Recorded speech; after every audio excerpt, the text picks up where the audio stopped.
everybody, and welcome to the God is a Geek podcast, your home for video game chat, which will undoubtedly go on to talk about loads of random shit as we go.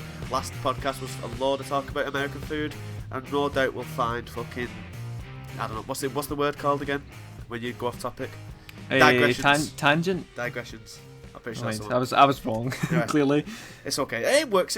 My name is Dan Murphy, and joining me today, as ever, is Mr. Greg Hill. Greg, how's it hanging?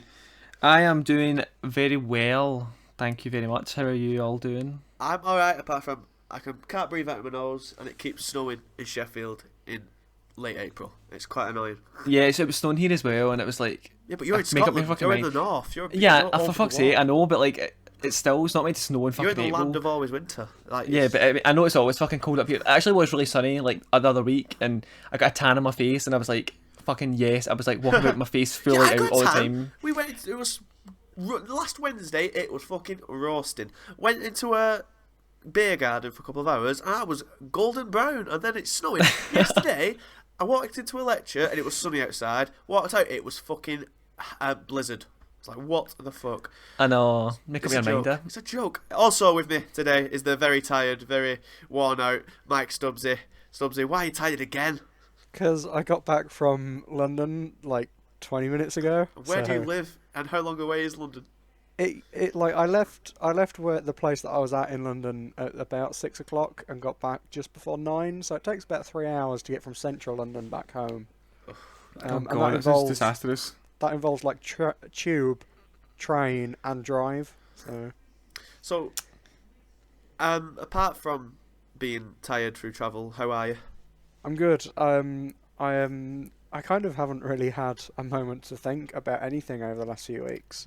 You've been Like, pedal to the well- metal all the time, haven't you? Yeah, my world tour has continued. Well, my world tour has continued. My London tour has continued. But yeah, this is like sort of the first time that I've sort of sat back and gone, right, I just need to talk about stuff. I don't have to worry about writing something or getting somewhere. Well, we'll certainly talk about it momentarily, but I need to do some housekeeping first. First of all, sorry for no podcast last week. I was infuriated with myself. Me, Greg, and Chris recorded it all last Friday. Recorded it, me, Chris, Greg, all done. Then me and Greg was about to do the Patreon bit, which stay around for this week because we managed to record it and it's fucking brilliant. Just about to start recording it, and the computer completely froze, and I couldn't recover it, and the recording left. So we had no time to do a podcast last week. I'm incredibly sorry. I was incredibly pissed off with myself. I shall try and not make it happen again. I was very annoyed. It wasn't I like close to suicide, Greg. On the Mac. Yeah, you were. We tweeted out. We tweeted like, we need help. I was on the forums. I was on Mac forums looking up how the fuck do we save this file. No, there was no way. It was like literally just you have to turn off your computer. And Dan was like weeping down the microphone, and I was like, Dan, it's gonna be fucking K. And you know what? We got there in the end. We're doing it this week. Yeah. So The annoying thing is, like everything stopped on the laptop. I couldn't move anything. Could still talk through Skype. And it was like a torture. It was so annoying. I think this laptop's. I think it's fucked because it's frozen so many times since as well. I'm like shitting my pants for it to freeze again.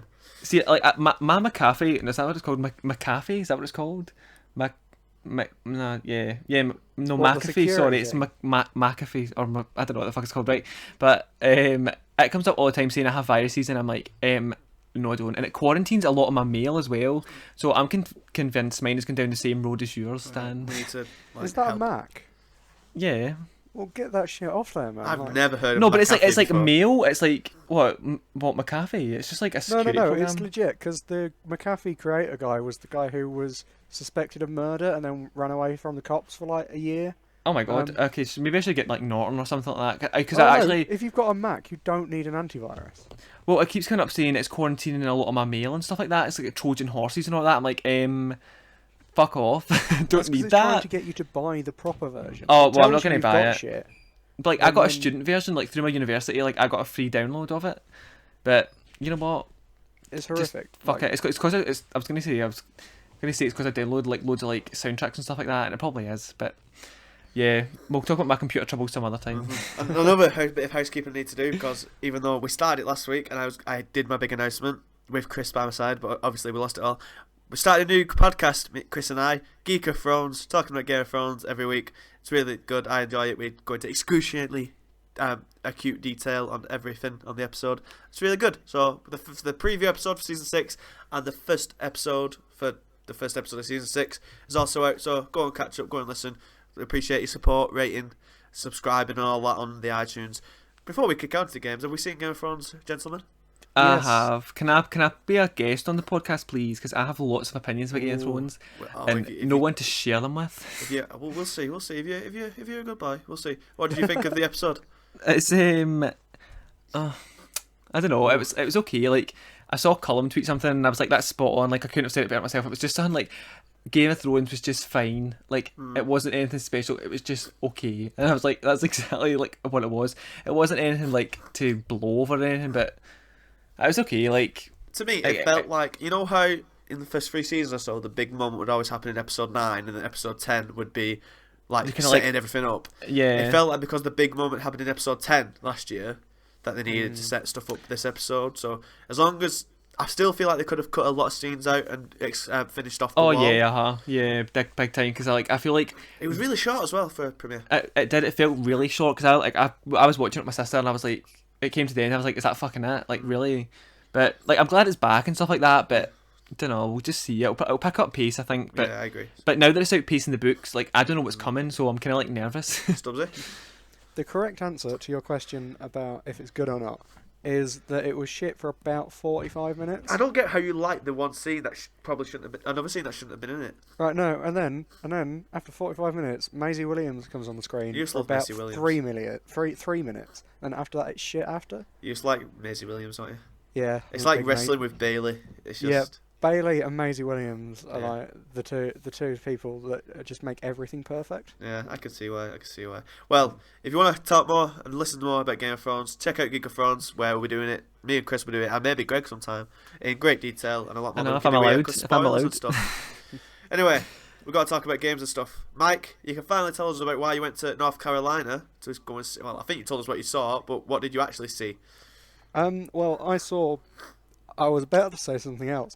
I saw Lawbreakers, which is the new game from Cliffy B, although that's kind of unfair because there's like 60 people working on it. But he's the head honcho of Gears of War fame, and he's making a hero shooter that isn't quite a hero shooter. And so, I'm sure you all know what Overwatch and the like is. This and looks like a Battleborn. gritty Call of Duty version of Overwatch to me. That's Just looking basically at how your he video. sold it. He was Is it? like, I think in his intro speech, he was like, "Oh, games have become too cartoony. I'm bringing Have the they? brown back." Jesus, they've barely got out the grindy bloody bit yet. He's the one who started the grimy bit with Gears of War and everything. Yep. But Fucking hell. yeah, Shit like like that. Overwatch and the like have a roster of sort of 20 plus characters to play. This doesn't. This has, in the build we played, there was 4 classes and a 5th was being worked on. And each side has access to like the classes. And so if you play an assassin on the law side and an assassin on the breakers side, they will have the same abilities and will be mechanically identical, but their character models, their voice lines and stuff like that will be not identical. Like the lore behind them will be different. Okay. So instead of having a roster of like 20, you've got 4 different characters to sort of learn. And while that kind of separates it from the hero shooters that are sort of big at the minute, it kind of, I think, makes it a lot more accessible because Okay. with Overwatch, and I mean, I'm comparing it to Overwatch a lot because that's probably I the think you should closest do. thing It's to it. perfectly fine. And they're both two Yeah. games in this genre that are Yeah. coming out at the same time. It seems to be a trend, like Battleborn as well. Seems like Yeah. these 3 games are all coming out at the same time. So I think it's stupid if you don't compare them, really. But like only having the 4 classes, especially at a preview event where you've only got a few hours with the game, Okay. it makes it a lot easier to figure out stuff. So when I first started with Overwatch, I sort of went with Tracer, which is kind of the cover girl. Yep. She had the whole butt pose thing issue, and like that was the first character I tried. And while she's not an overly complex character, she's not particularly easy to master. Can she teleport or run really fast or yeah. something? She like can teleport to different places. Okay. And that was kind of like a relatively complex character, at least for my mindset coming from a MOBA. And I didn't get on with it. And then it was like, right, I'll try this different one or this different character to try and find something that clicked. Whereas with Lawbreakers, like as soon as you within sort of 20 seconds of playing as a class, you basically know everything that it can do. The only thing you won't know is your ultimate ability, which takes a lot longer to charge up. But even then, most of it's super simple stuff. The cool thing that I really liked about Lawbreakers was that one of the key mechanics that sort of it's using to differentiate itself is a gravity mechanic. Okay. So, like, when the final game launches, each different map will have a different gravity sort of event with it. The map that we played was set in a futuristic version of the Grand Canyon, which has been sold off to the Japanese mob, or a company that the Japanese mob owns, and they've sort of turned it into like this retro kind of semi-futuristic Japanese type place. I was hoping you were going to say a water park. Because imagine a water park in the Grand Canyon. That'd be amazing. That would be quite cool, to be fair. But in the centre of this map is like a big column where... Not column Ahern. You don't know what I'm talking about. I was about to say, I was like, Hello there. That would be incredible. Just a column massive in the middle of the map. But yeah, there's this sort of in the centre. There's this. I don't think it's quite zero gravity, but it's a reduced gravity field. So, like, if you go in it and jump, then you'll fly up really high and you can sort of glide around, and it totally changes how you move around. And what's interesting about this is that the game mode that you played is kind of a little bit like bench ball. There's a ball basically in the middle of the map. You have to take it to the opponent, to your base, and then it charges up after a while. And then if you get it to 100% and then wait 20 seconds after that, you win. But the other team's trying to grab it back and take it back to their base. And at the start of the game, effectively the ball spawns in this zero gravity area. So it's kind of like a mad rush to there. But as soon as you hit the gravity field, people sort of start flying in all directions. How do you move when you're in this gravity area then? It's the same. There's a lot more momentum based. And so if you like go in at an angle, you'll keep travelling in that angle unless you move. I think you might have thrusters or something like that. And then obviously you can jump and shit like that to go up. It feels really, really natural. Like, it sounds really like discombobulating, I think is the word. But Never heard that word in my life, but like disorientating. That's it. Okay. Oh yeah, okay. It's close enough. It was close enough. Yeah, it sounds like that. Like that would be the case, but it's really not. It feels super, super natural. And then on the tour, they showed us like some behind the scenes of the animation stuff for the Zero G, and like they've got entirely different animation models for the upper part of the body and the lower part of the body, and depending if you're in the gravity event or out of the gravity event. And it was all like, wow, you've put in a hell of a lot of work just for this little tiny feature. So what are the 4 different classes then? Oh, that's a good question. There's the You only assassin play class, who has got like this electric whip type thing that you can sort of use to grapple onto enemies to pull yourself towards them, or you can grapple onto like buildings to sort of swing round. And they're melee only, so they've got these big swords and they sort of spin around with them and shit like that. There's, I want to say, Titan, which is like a big tanky type thing. Yep. That I want to say they're the ones with the rocket launcher. So they're kind of like, I want to say, the soldier in TF2.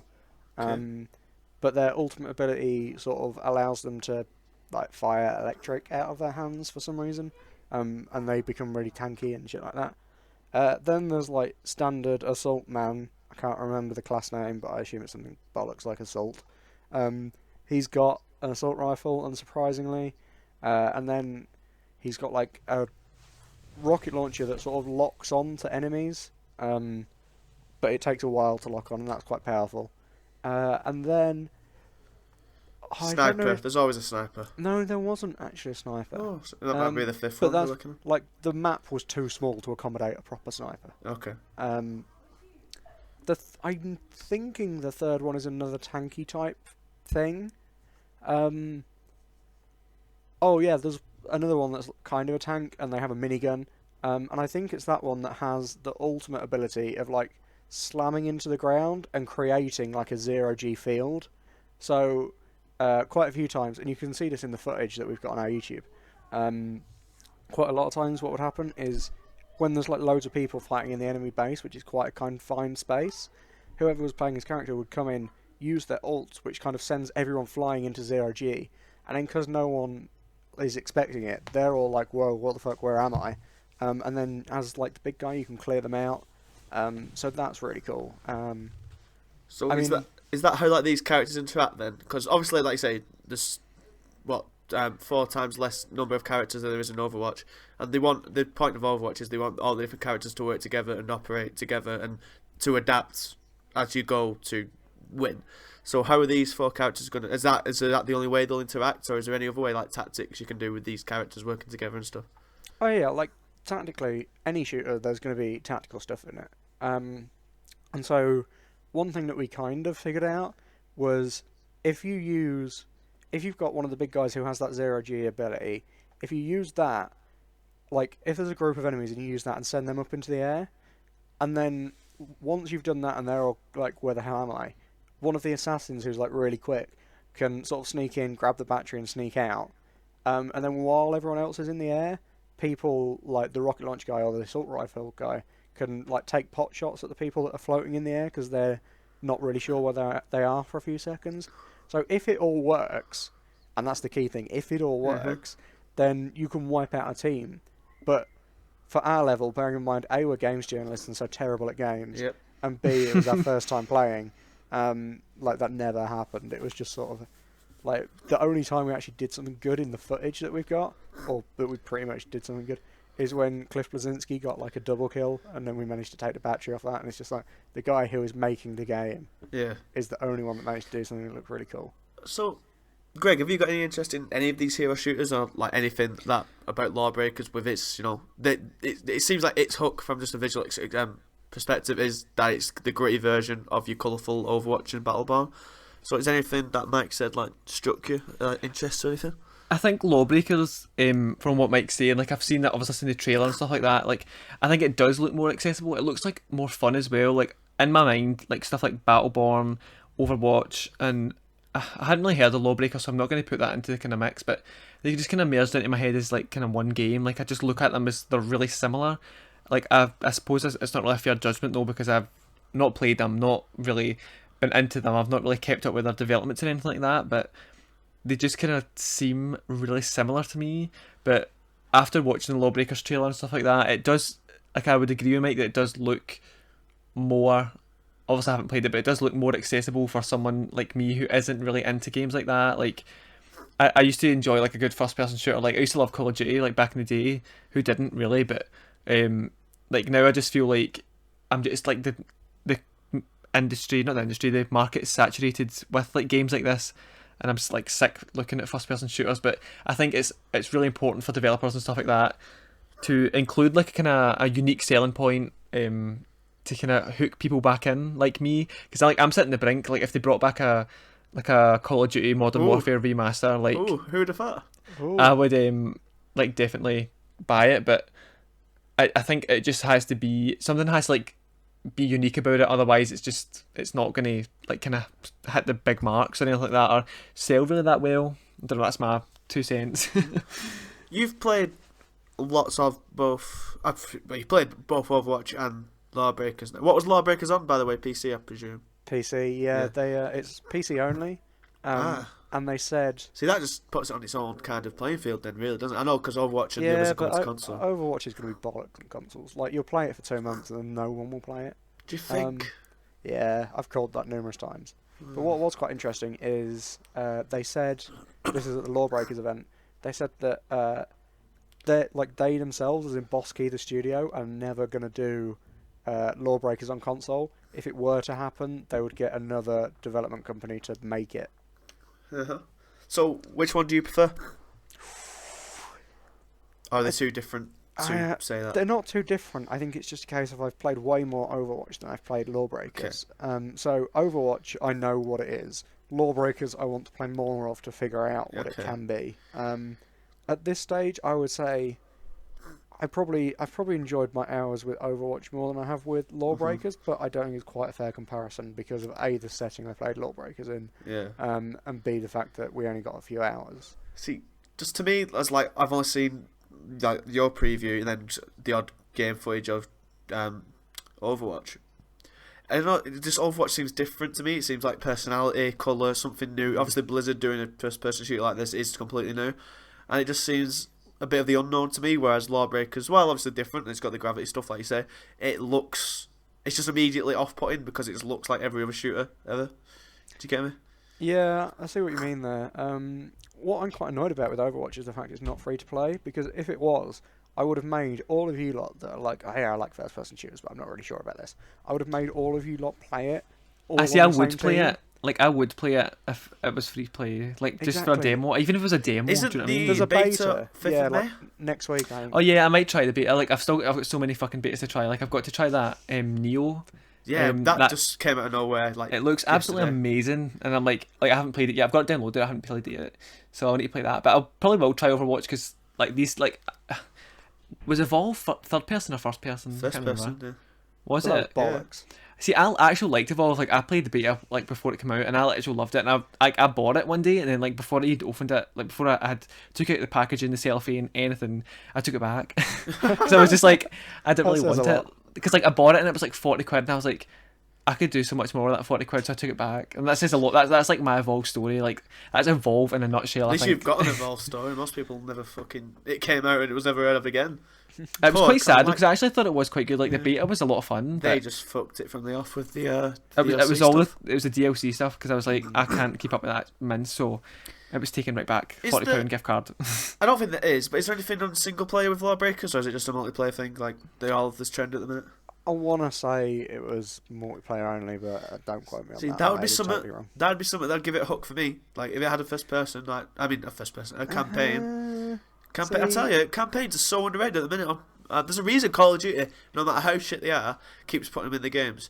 Because that's what people like. They do. No matter who's, no matter if the majority say, like the vocal majority or minority, whatever you want, say that they only play online, people play campaigns. And the recent shooters that have come out without one, fallen by the wayside quite quickly, Yeah. in my opinion. But a campaign doesn't work in a hero shooter unless it's a co-op Yes. campaign. I do recognise that. I do recognise why there's a difference, which is why I'm not too arsed about Overwatch not having one. But Oh we'll yeah, see. Overwatch's single player would be utter bollocks if it was like only one player. If like you could be multiple, if it was a co-op like 5 people, It'd have to be that like a would campaign alright. that's long, and you have to play every character at some point. Yeah, that's kind of what Battleborn's doing, I think. Oh, is it? Yeah, they've got, like- since we're talking about all this, you played a bit of Battleborn at I various have. points. Do you want to talk? How does that compare with the other two as well? yeah, like I've always sort of positioned Battleborn as Overwatch is going to beat it quite comfortably It because looks- yeah, I A, agree. Blizzard, and B, I prefer Overwatch. And quite a Battleborn bit. looks like it's trying to just do exactly what Overwatch is doing. Is it? Not quite. It's more of a MOBA, isn't it? You're the MOBA because, guy. Explain. It's not really a MOBA, but there is one game mode that's a little bit like a MOBA. But this is quite difficult to distill into a small amount. But Battleborn and Overwatch are similar games. The key difference is, or at least from what I've played, because they push this heavily at events that I've played, is that Battleborn has a co-op campaign, or some kind of co-op campaign. And these are lengthy missions. Like, I think the shortest one I've ever played is about 30 minutes. And apparently they can go, like, super hard ones can go on for over an hour. Okay. And it's like, I think it's 5 people. And of the ones I've played, most of them are like, go here, kill this, win, or go here, escort this, win.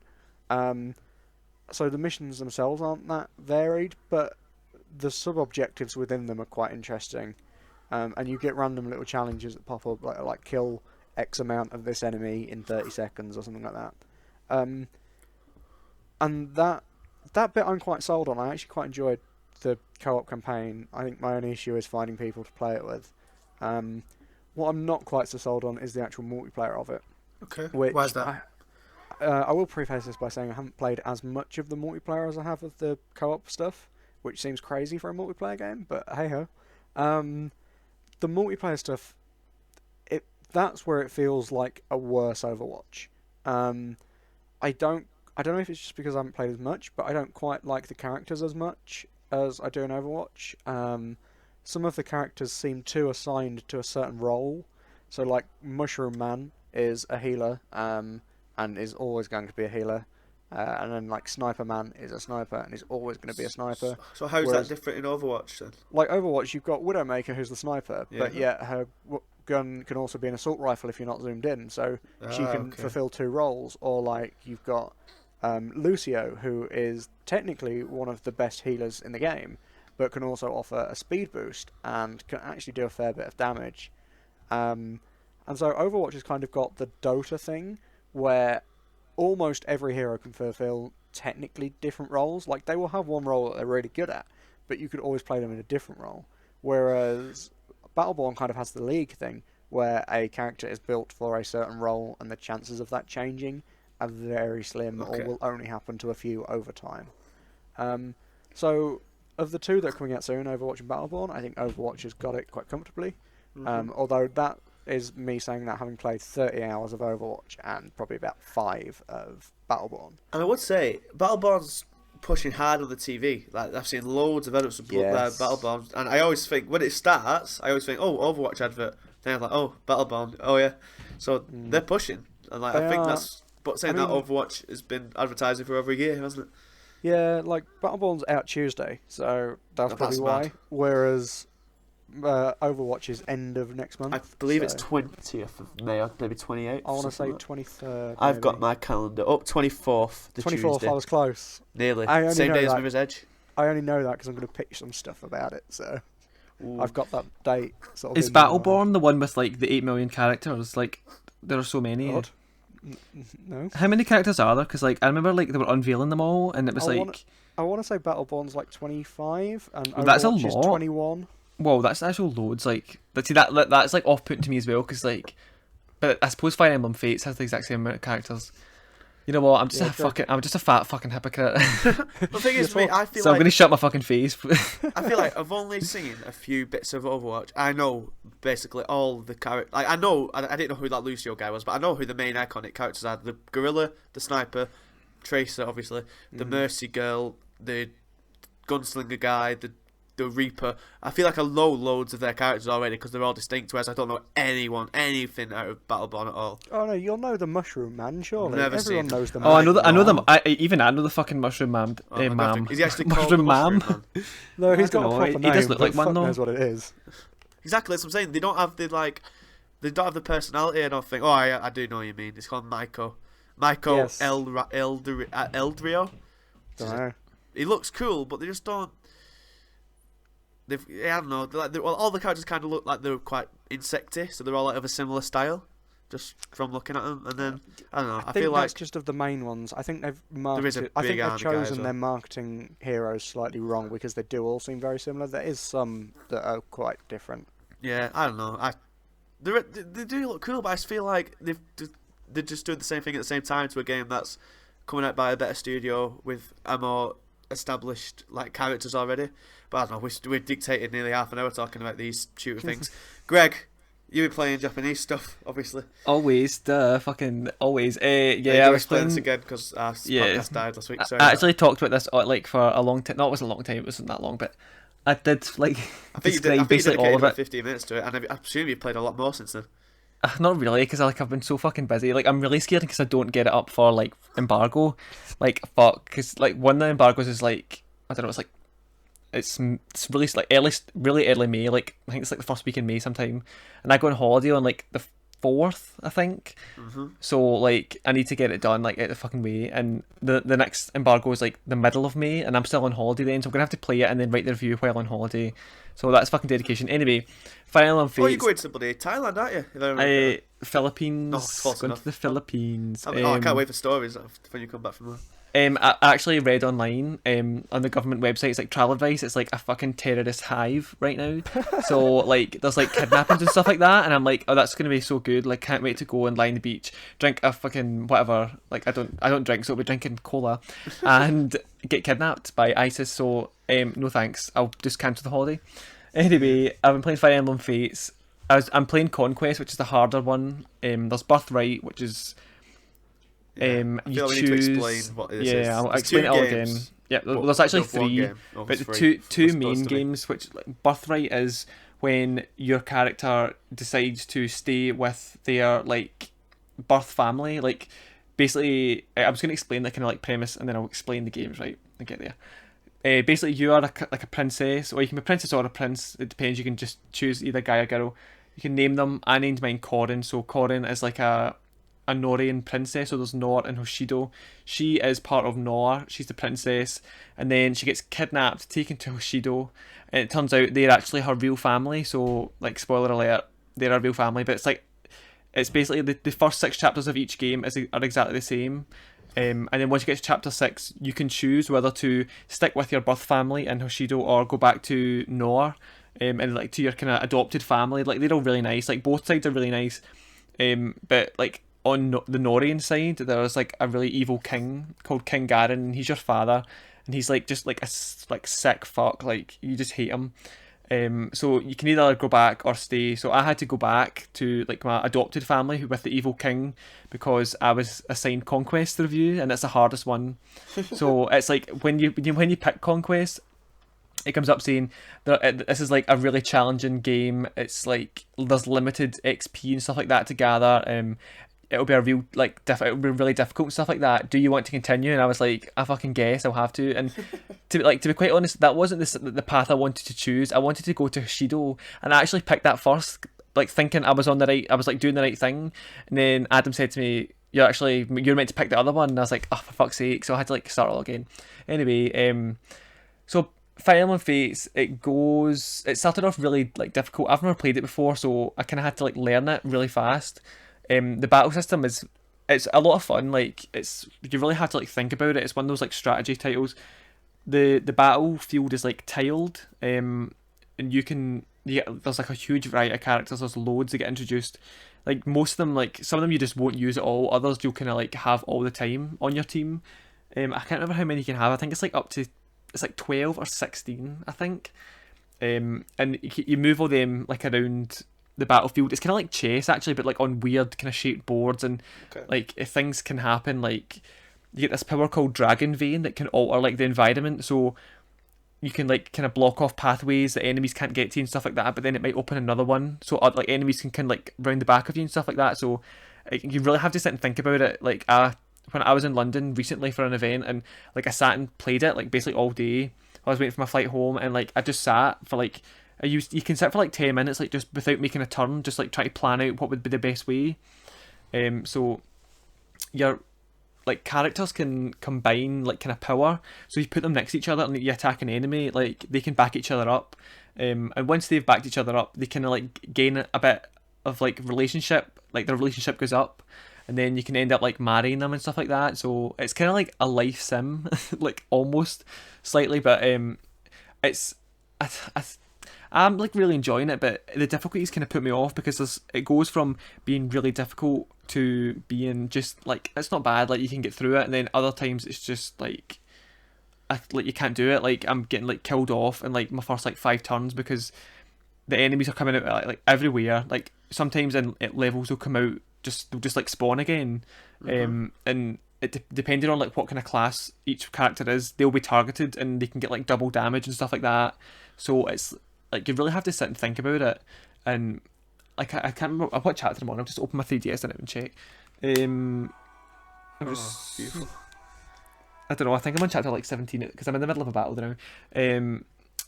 Chapter 17, I think there's like 25 or something like that. So I'm like, I'm making good progress, but like I'm really scared because I don't make for the review, because at like there's some points I'm just really struggling at. You'll make it. I'm just like really struggling, and I'm like, But you're enjoying it at the same time. Yeah, it does sound like I'm not enjoying it, but I actually am. Like, I really am. I'll buy Birthright once I finish. No, I have to play the other one, Revelation, first. So I have to play Revelation, and then I'll go back to Birthright, and then I'll buy Awakening. So I'll be a Fire Emblem. Why do you think they've done it in this weird way where it's the same game? Like, I think we said on the Dead podcast that you have like the first 6 chapters are the same for every game, but then depending on which game you've got, you have to take a certain path. And then if you've got the Ultimate Edition or whatever, you can get to choose any path you want. Why do you think they've done it in this way? Is it just to get, money? Or is it to... It's sort of like the Pokemon kind of... Pokemon never, like... each game was the same pretty much, wasn't it not? No, but I think like it's not just for people like usually in Pokemon you would just buy one, like you would buy Sapphire. Yeah. Like I know people who would buy like Ruby and Sapphire, and I was like, Weird why enough. You've it's got like, to why get like Sapphire. Ruby, Sapphire, and Emerald? My boyfriend has. I'm like, get a Why? fucking grip. That's like a waste of money. Anyway, but these are like two totally different games. Like Exactly. Yeah. So why one do you think path, they've done it like this way? it's I don't know. Actually, I think it's like double the content basically. Like they've made pretty much two separate games, so it's more for the consumer, I think. Okay. And you can get the special edition with all three games like on the one cartridge, but it's like sold out basically everywhere. But otherwise, you can just buy one game and then get the other one discounted. So like, I feel like it's not like restricting anyone to buy it. Like if they have the money and they want to like experience the story, they're still getting like a bit of a discount, and they're kind of like, I think buying both sides gives you the full story. So it's almost encouraging people to buy both. But I think it's a good kind of layout because it would be interesting to play one side, get to the end, and then go back and like play it all again, like from the other side, so you can kind of see, like different perspectives and stuff like that. But then Revelation is like the third add-on, which comes out later. It takes the side of like when you don't go to Nor or Hushido, you just like you go independent. So it's kind of like a weird kind of like politics thing. Does sound quite confusing. It does sound quite confusing, but I reckon Stubbsy's like asleep here. He has no idea. What's Yeah, going on. Yeah. fuck Japanese games. it's okay. Yeah, it's kind of confusing, but it's worthwhile. Like I had never played anything like it before, and like I think it's great. So we'll just see in the review. Hey, tell you something. Speaking of Japanese, Greg, guess what I saw on Reddit? The Danganronpa Reddit page yesterday. Please tell me it was like the release date for Danganronpa 3. It 'cause, like, I was need it. the character stats cards things for Danganronpa 3. And I looked at like the first 3 characters. I'm like, yep, and I didn't need to see any more. It's like it's soon. It's coming. I can't wait. I know, it was so exciting. I'm just devastated. If it's going to be in Japan first and then not come to us for ages, I'll have to like end my life. I know. I was talking to NIS America, and they were like, "So you played NIS America games?" I was like, "Danganronpa." Like, I'm like religious about it. Like, it's just so good. I actually cannot wait for the third one. So good. I love them. The new anime's coming out soon as Are they well. still coming to the Vita, or is it just PlayStation and computer now? It's PS4 and Vita as well, Good, but 'cause I it'll like come Vita to 'cause it's a PC. book. I like reading it, like Same. when Ben and shit. It's like a a- book. Well, it's basically It's like a virtual basically novel. like a novel crossed with. Oh, it's like that Phoenix pigeon Wright. thing. Yeah, it's like Yeah, it's like yeah. Hatoful Boyfriend, but there's more gameplay involved because you can like walk about and stuff like Yeah. that. It's like, Oh, I thought it was like an actual game. yeah, it is a game when you get It to, kind like, of it's is. like Phoenix Wright with the novels, like the court cases and stuff like that.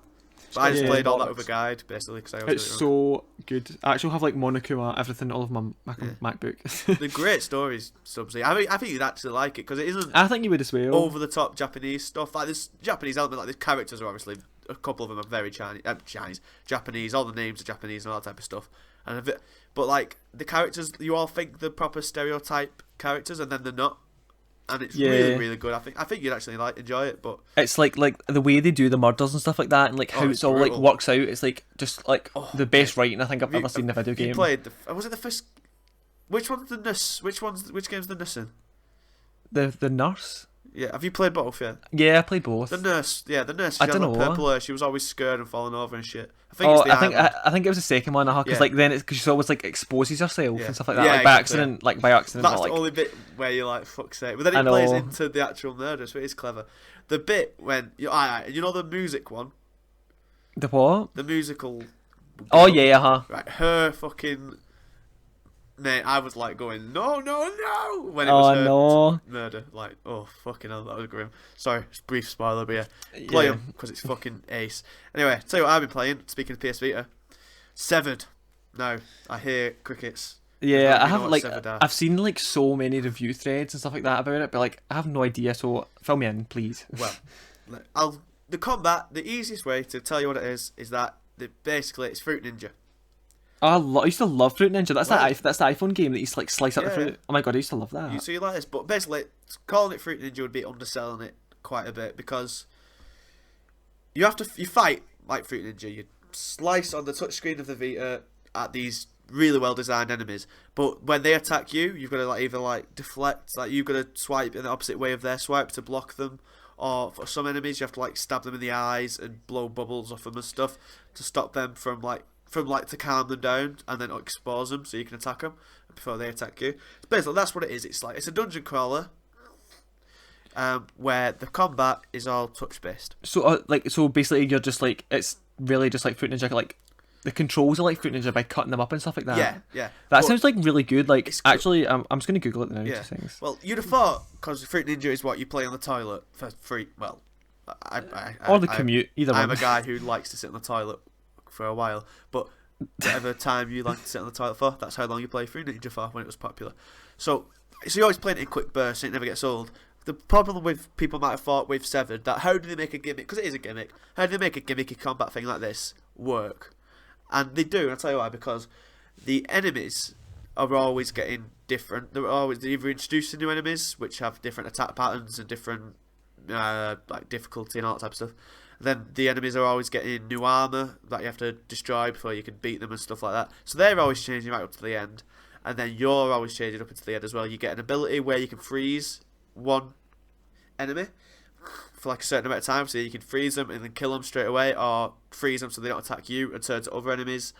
And then there's like some jaws you get, which can steal magic buffs. Then you get powerful strikes, like if you hold the screen and swipe, it's more powerful. And a rage mode where you go mad, but if you can't have it for too long, then you can't use your powers because reasons.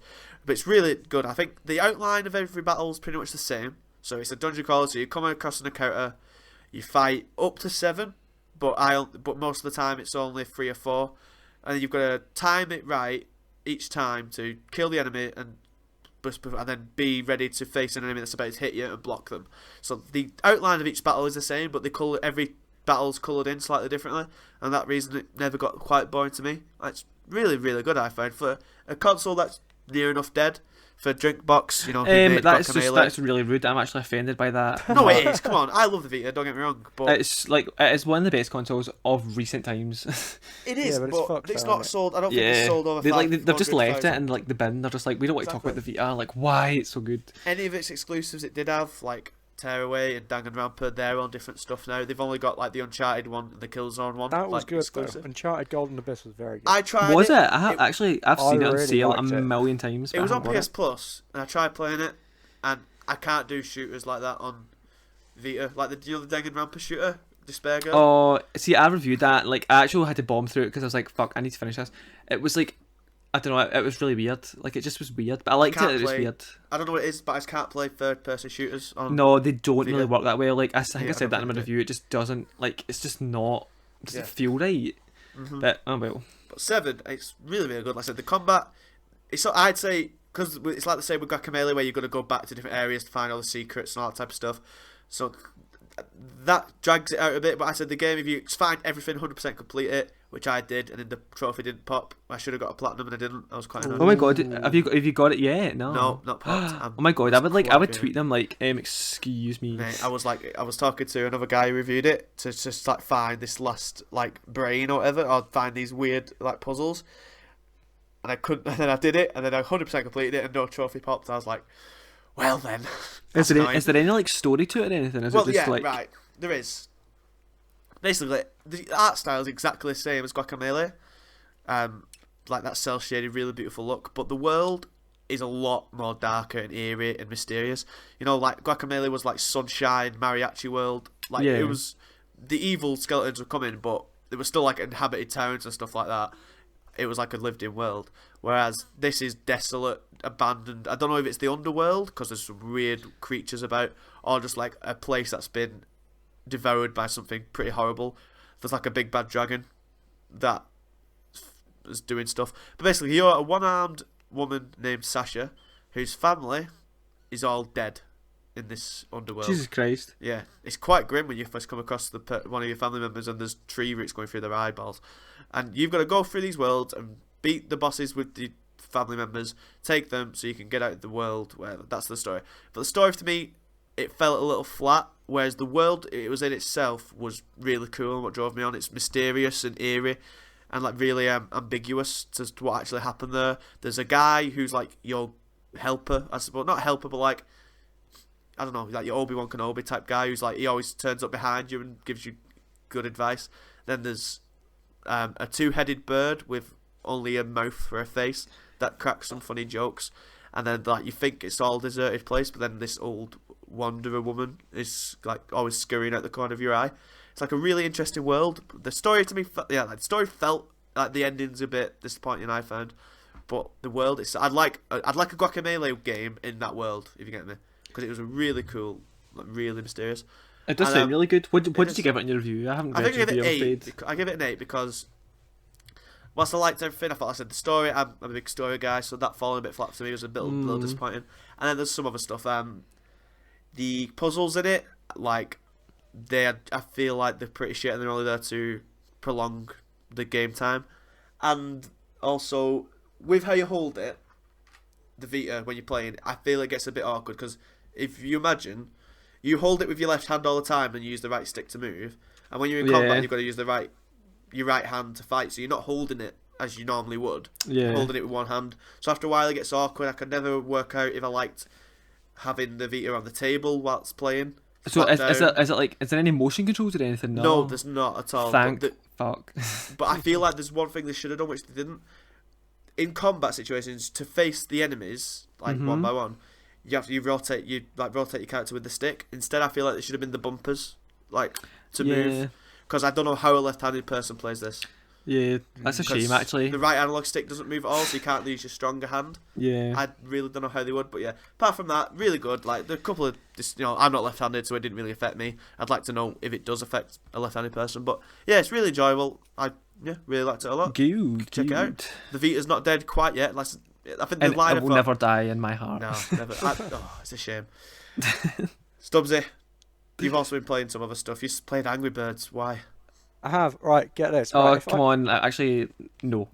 No, Angry right. Birds has died long ago. No. Listen, right, hear me out, mate. If I turn around to you and said, "What is Angry Birds?" What would your answer be?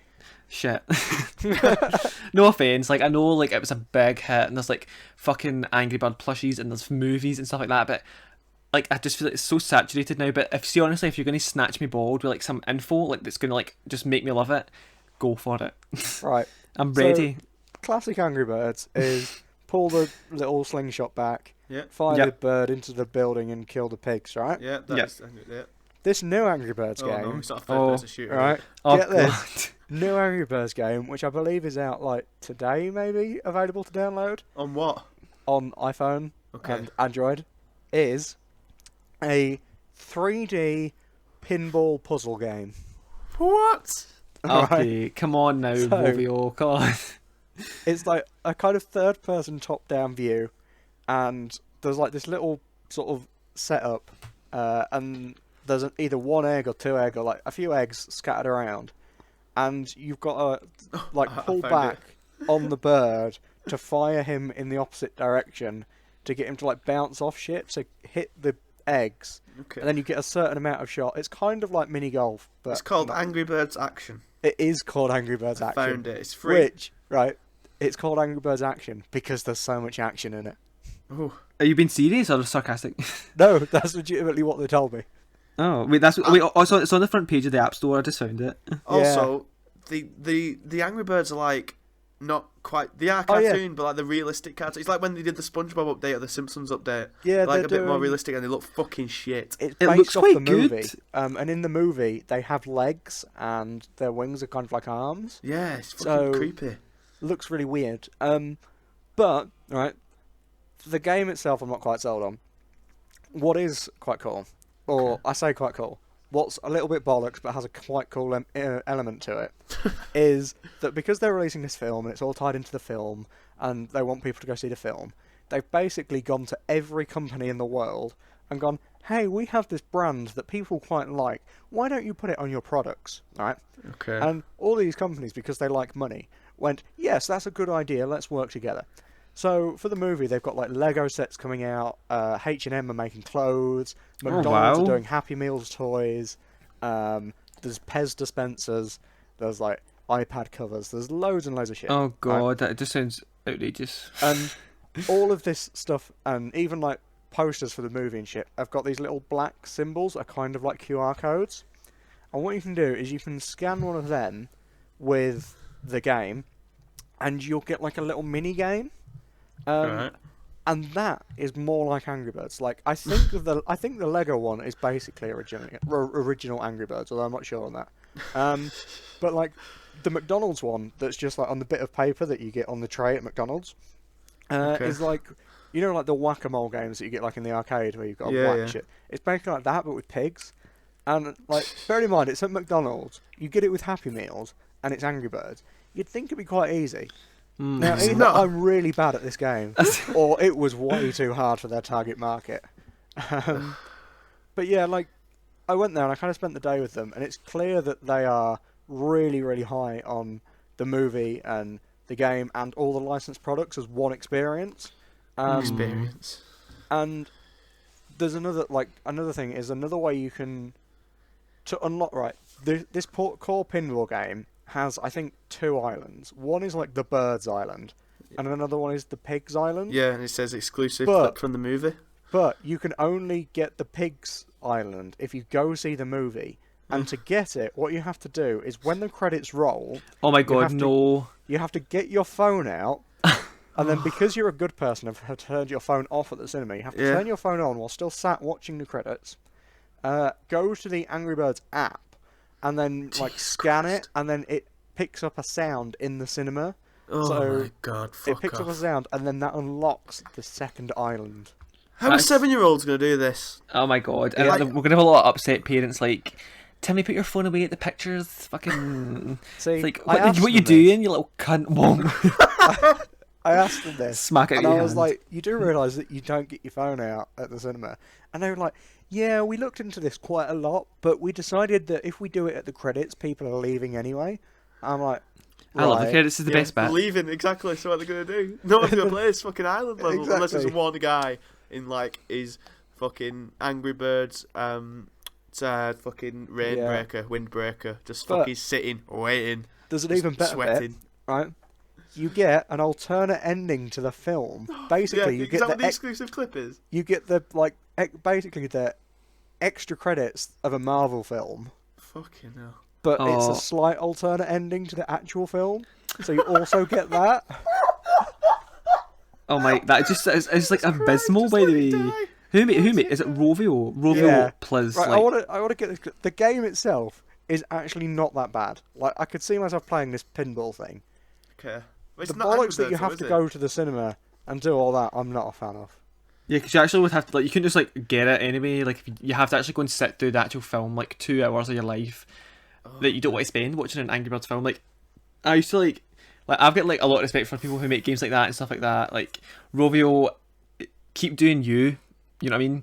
But like Guess who's fucking in the... I saw like they fucking- actually had like a lot of losses and stuff like that, and they had to like cut a lot of Oh yeah, staff. they did. Because They Guess like didn't who's wanna fucking in speak the about Angry that Birds either. movie? it's but just because it's just so saturated now. Like I'm sick looking at Angry Birds. No offense. Like you know what? Who's Keep in it, doing Murph? Go keep on, doing Murph. it. Fucking Peter Dinklage is in the fucking... Oh my Angry god, Birds it movie. is not. Shut He's up. the Go- Mighty Let's go Eagle. see it.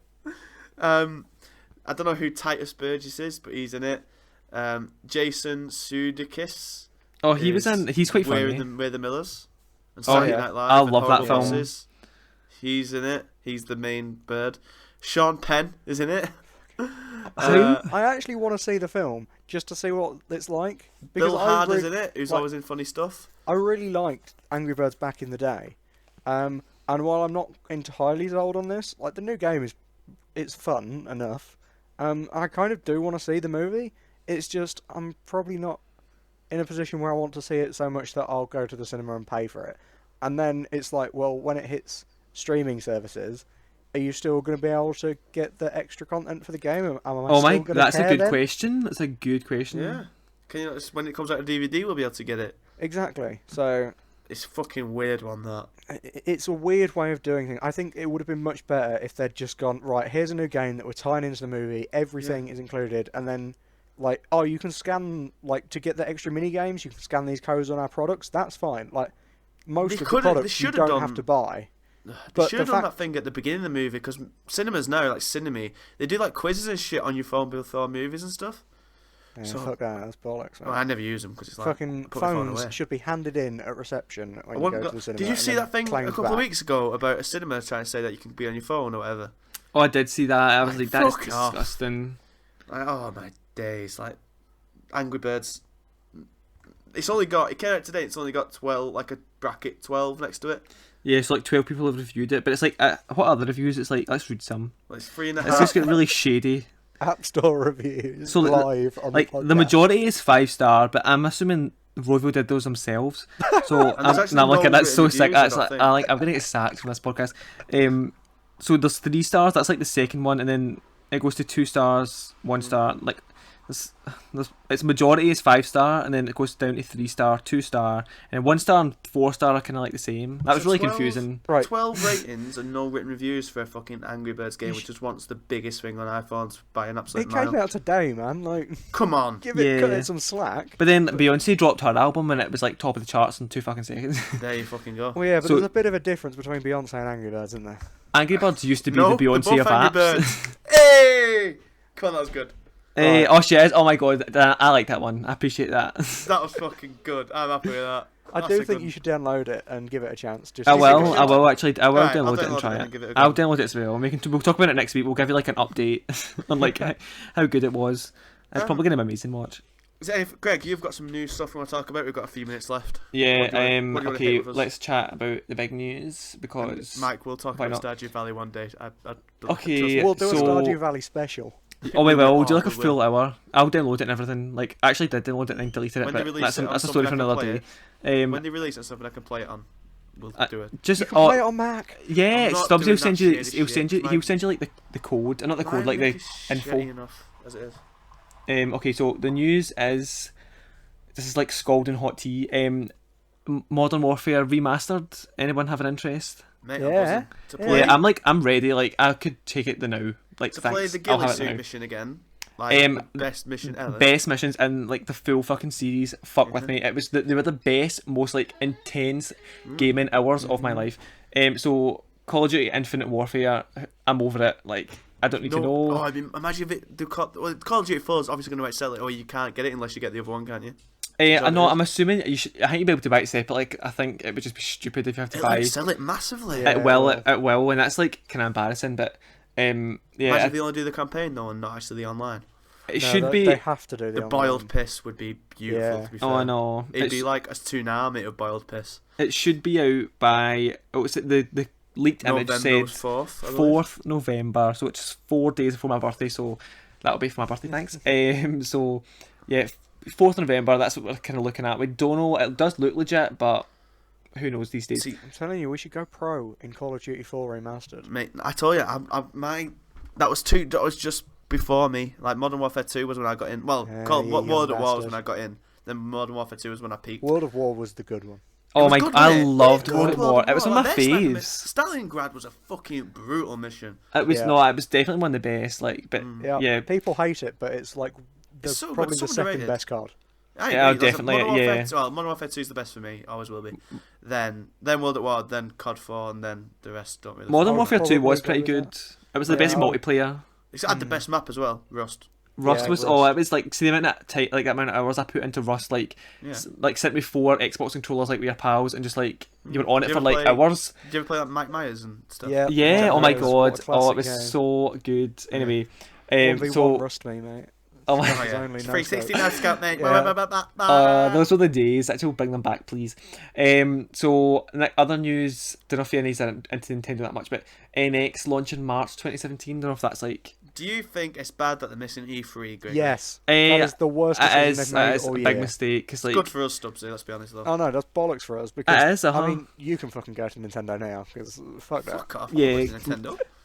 focusing on Zelda is like just the dumbest thing. Like I think like, they should have announced Zelda, showed some stuff about it, but like to have it as the sole focus, like I think it's just a bit kind of they're not kind of hitting the right target. I don't think they should be.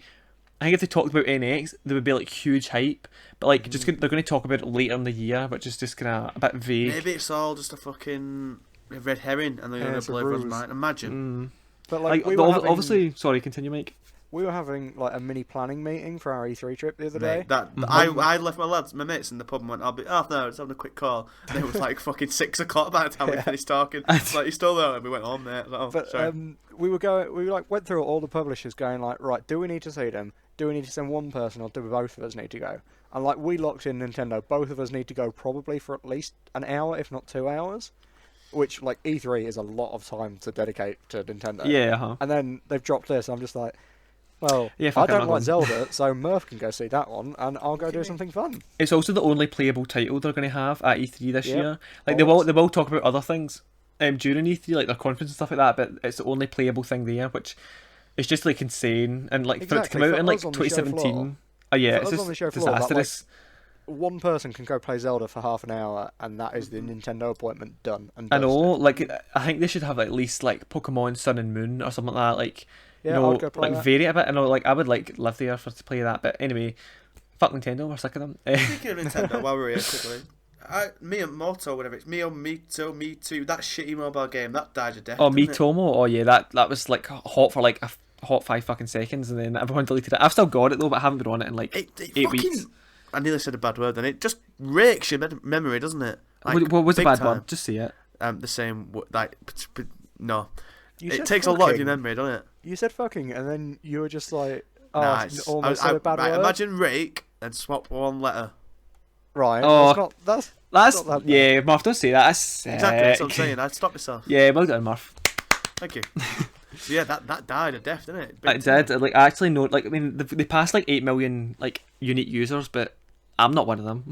And like everyone I know isn't on it anymore because Mine like went after 2 days. Like, oh, it Yeah. reminded me of. Didn't remember the Wii, and they had that game where you'd do quizzes. oh, it's like everyone votes or everybody votes everyone channel. votes, Yeah, it's like it was that. basically that, wasn't it? Like, Yeah, just basically, with the map. just in like in your phone. It was like pretty good. I liked like the kind of drop and like getting all the outfits and stuff like that because like I love shit like that. It was cute, But- nice, and it's fair play for him to actually, it's the first baby step into this type of stuff. But Yeah, next ones are going to be Fire Emblem and Animal Crossing.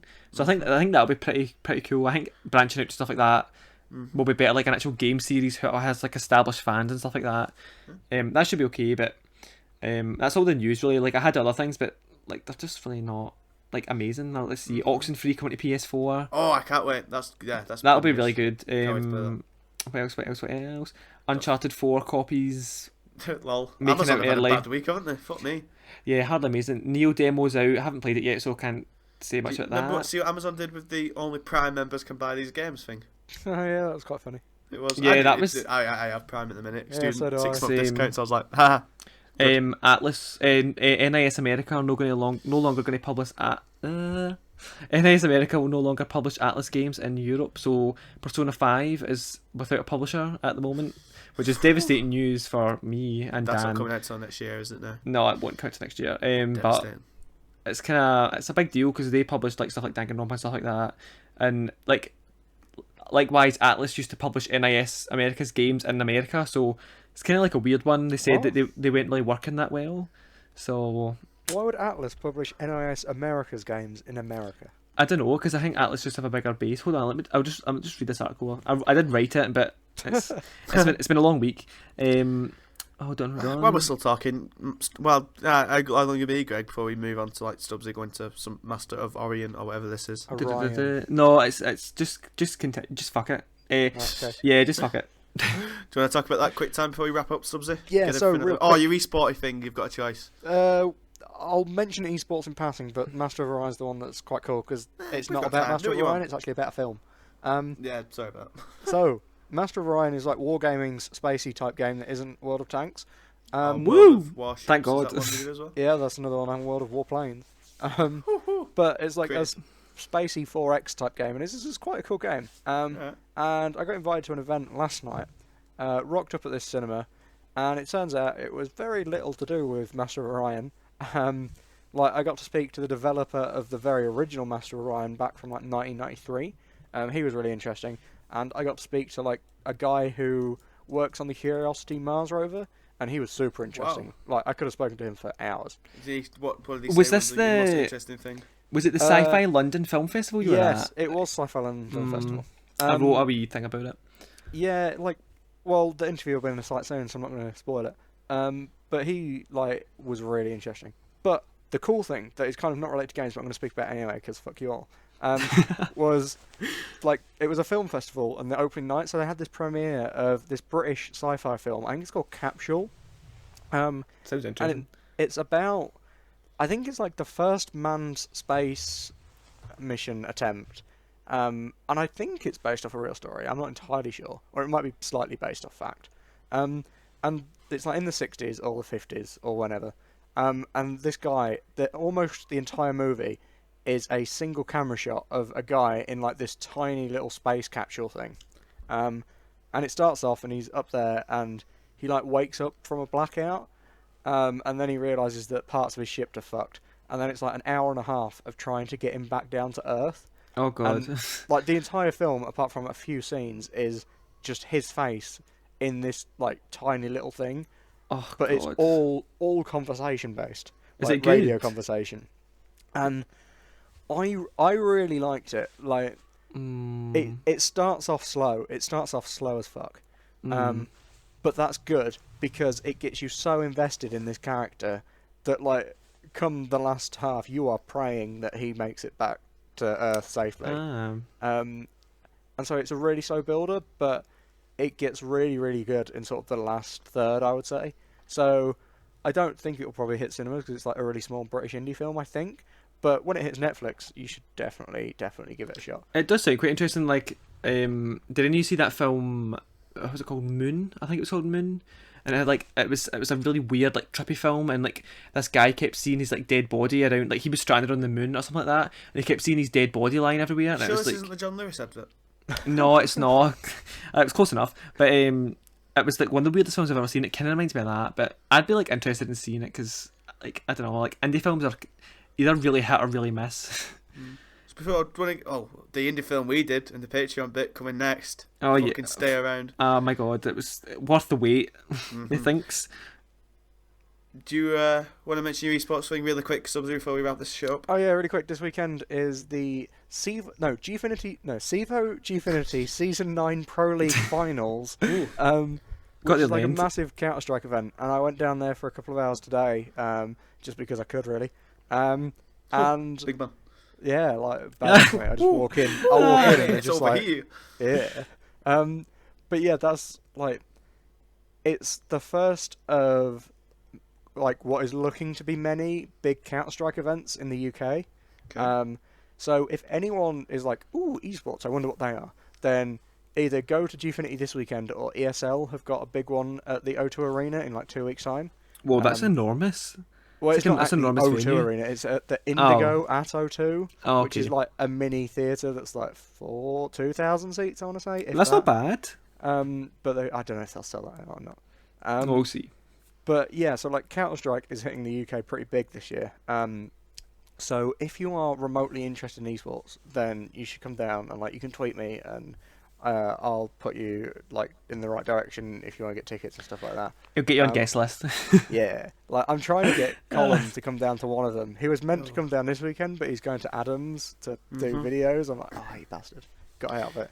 Well, if they want to tweet you about esports stuff, Stubbsy, where can they find you to do that? They can find me at Mike Stubbsy.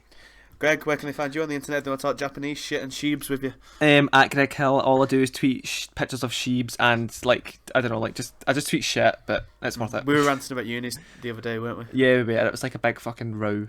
I know, I was in the middle of uni, just bored. Trash. Anyway, you can find me on Twitter at Mabroski, and you can find all the wonderful stuff that we here at God is a Geek do.